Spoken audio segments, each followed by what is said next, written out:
Spoilers ahead. Watch out, and take care. The movie, based on true events, begins with the main character, a teenager named Fran, chatting with his best friend and girlfriend via video chat. He is drinking a beer and smoking in front of the computer. Suddenly, his father Luis walks into the room. He has to get up early tomorrow, and the loud noise is keeping him awake. The teenager snaps rudely at the old man to get out, but the father doesn't leave. He tries to talk to his son, while his friends wait patiently. In the morning, a sleep-deprived and irritated Luis goes to work. His son, meanwhile, is having fun. He skips classes, smokes with his friends, listens to music, drinks, and fondles his girlfriend. Later, the father is told that Fran has dropped out of school long ago, and then the hospital calls, and asks him to pick up his son, who has gotten into a fight. He has to go to the emergency room, where the parents of Miguel, Fran's friend, are waiting for him. They say that Fran is a bad influence on their son. After waiting for the end of the examination, Luis takes Fran away. He tries to talk to him on the way home, but in the underground garage, he snaps and wants to leave. The man catches up with his son, but the teenager yells and slaps him, before running away. When Luis returns home in the evening, his son is gone. He is in the club partying with his friends, dancing, drinking and snorting. The father is alone, lighting the candles on the birthday cake, because his son has turned 17 today. Worried that he cannot find a way to talk to his son, Luis searches the internet for ways to communicate with teenagers. He stumbles upon an advertisement for a particular program, a special psychological correction of aggressive behavior. Parents of troubled teens share their experiences, how difficult it was for them to communicate with their children before, and how easy it became after the program. Louis is oblivious to the passage of time as he watches the clips. At night, a drunk Fran stumbles down the corridor. He stays at the ajar door to his father's room, but Luis turns out the light, to avoid another uncomfortable conversation. The next day, Luis goes to that program presentation. The imposing coach gives a rousing speech, about how discipline will help instill real values and determination, for a successful business in spoiled kids. While he listens to the speech, his son is drinking alcohol. Miguel, at his mother's urging, stops hanging out with Fran, and the girl hints that nothing serious is going on between them. A distraught Fran continues to pour out grief, which is exactly how his father catches him in the evening. At night, two specially trained men drag the half-naked teenager out of the bedroom. He fights back, kicking and screaming and calling for his father.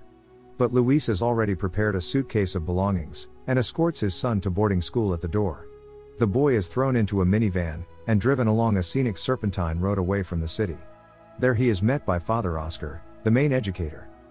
The man is not happy that the newcomer is barefoot and half-naked. The inmates must obey discipline and be clothed. He also doesn't like the handcuffs on the teenager. Oscar orders the guards to take them off. Fran takes this gesture as a friendly one, and calls the guards names. The educator immediately restores the social hierarchy. He twists the arrogant child's arm, pokes his face to the wall, and reads out the rules, which include the necessity of respectful silence in the presence of elders. The right to speak is a privilege. Fran is shaved bald, given a uniform, and taken to the rest of the group.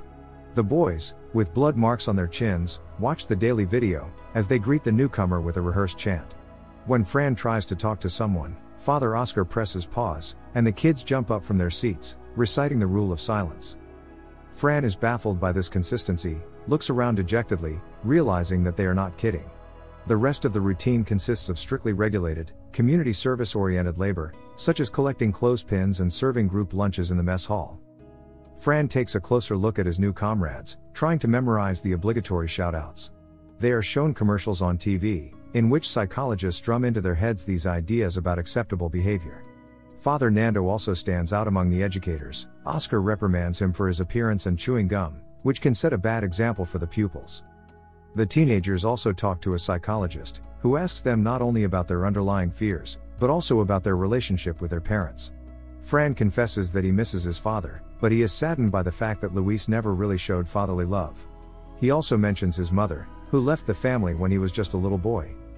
The boarding school's teaching staff, led by Oscar, discuss the upcoming free day, a celebration for the students to show what life outside the institution can be like. Nando, as a newcomer, doesn't know what that is, and is lightly teased by his colleagues, to which he responds with a pathetic speech. Later during lunch, Nando takes his anger out on one of the students, beating his face against the table, while the other children eat hastily, pretending nothing is happening. During the educational process, Nando gets carried away, and douses the child's eyes with pepper gas. This doesn't please the director of the boarding school, because rich parents don't pay money to have their children beaten. Oscar manages to keep the situation quiet, by reprimanding his subordinate and slapping him across the face on the table. Soon, Fran successfully learns the rules. However, he is not yet familiar with the punishments, so one day, after lights out, he sneaks out of the room.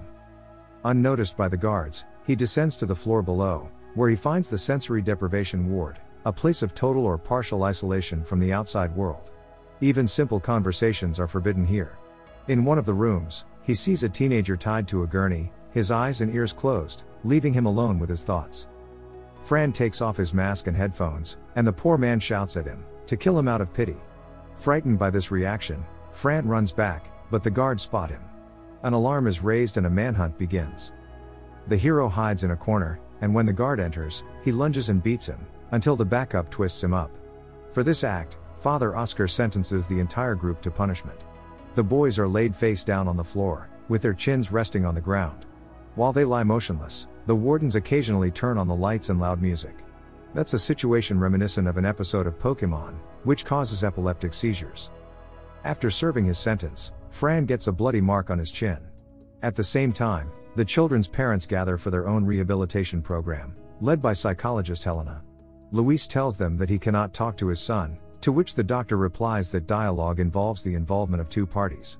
Therefore, it is not only the children who must learn obedience, but also the parents, who must participate in their lives. Helena cites Sandra and her parents as an example of success, because the girl went through the program successfully. The adults talk about how their lives have changed since their daughter's return, but the story ends with the girl peeing herself, and her mother taking her away. When Luis returns home, he goes into his son's room, just as the psychologist advised.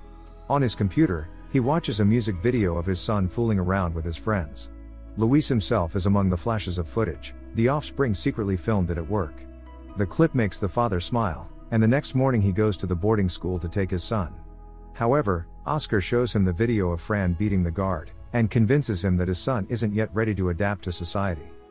Later, while watching another video, the young man makes a joke, which the caregivers hear. The group is led to the next punishment. For not absorbing the repeated warnings over and over again, they will have to spend more than a day on their feet tied and blindfolded.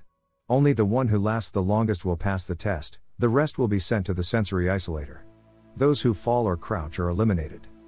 At the same time, the parents undergo another training session on mutual understanding. Luis gets to know Sandra's parents better. They are worried about their daughter's mental health, but hope that the training will help. The next day, the remaining teenagers are fed, but with one less portion than the prisoners. Soon the boys start to argue, and the guards take all their food from them. Towards nightfall, as the second day begins, Helena arrives at the cage. The woman records the boys, in order to gather evidence of the brutality of the boarding school's methods. Nando catches her, and takes her to Oscar, but the supervisor sees nothing wrong with leaking data, because these methods are legal. On the third day, Fran is the last one standing, and goes back to his usual routine. Meanwhile, Luis develops a warm relationship with Sandra's mother. They have lunch together, and their acquaintance develops into a romantic interest. But while she's making out with Luis in the parking lot, her daughter watches Helena's posted torture videos. Unable to bear the memories of her experience, she throws herself off the roof. The director reprimands Oscar for leaking information. As a result, the boarding school's rules and regime are tightened. Pupils are literally pushed to overtrain, and some vomit right in the gym. Nando forces the boys to clean up the vomit with their bare hands. He also continues to beat them up with the acquiescence of the rest of the faculty. All of this leads to Fran's rebellion. At a certain point, he freezes in place, and won't leave the cafeteria. Oscar orders him to be dragged to the sensory isolation room, where they tie him up and cover his eyes and ears. After a while, due to the lack of information from outside, his brain begins to produce hallucinations and images evoked from the past. The torture ends when free day arrives. Men's and women's groups gather in the gym to dance the waltz. An exhausted Fran is also brought in, but he doesn't participate, watching from the sidelines, sitting in a chair. The students in pairs waltz on cue, but one of the boys, looking at Fran, who has dared open rebellion, freezes. His example is followed by the others. Oscar freaks out, and starts pushing and hitting the boys, but they ignore him. Nando has to twist the superior, before he cripples someone in hysterics. Meanwhile, A similar dance is held for parents, more reminiscent of a youth disco. One of the conditions is a carnival costume. Luis tries one on, but the absence of Sandra's mother, who has suffered the death of her daughter, nullifies all his interest. After the funeral, he meets up with the woman. She's going somewhere far away, so they won't see each other again. Luis admits that he wants to take his son out of the boarding school, and the woman says it's the right decision, after what they've done to her daughter's psyche. The next day, the man arrives at the boarding school. Fran is liberated, and doesn't even look his father in the face. The teenager silently gets into the car, without even saying hello to Luis. On the way home, he stares aloofly out the window. At home, he meets his girlfriend. Asked how he is doing, he doesn't talk about his adventures at the school, and only regrets that there are so many boys left. Fran doesn't want to talk to his father, but at least he has stopped being rude. The boy gets rid of the memorabilia from his room, thus severing the connection with his past self. He doesn't accept gifts from his father, and in his spare time, he yells out the window into the rainy emptiness of the big city. But one day, while standing in the kitchen, he reflexively repeats the shouts from boarding school, which provokes a dialogue. Fran accuses his father of deliberately handing him over to sadists for torture. Luis objects that he has been deceived, after which he reads a monologue, confessing to his son that it's not easy for him to raise him alone either, after his mother abandoned them. The man has a hard time admitting this, and the son only makes the situation worse by blaming his father. Next, they drive silently in the car to a house. Luis gets out to give the owners some papers, but Fran can't see to whom exactly he is talking. As they pull away, Fran asks if it was Mom. Instead of answering, the father gets out of the car, and walks away in the rain. His son catches up with him, and they stand together, hugging and hiding their tears in the rain. The end. Thank you for watching. Subscribe if you'd like to see more videos like this. Turn on the notifications, and leave a like to help the channel out.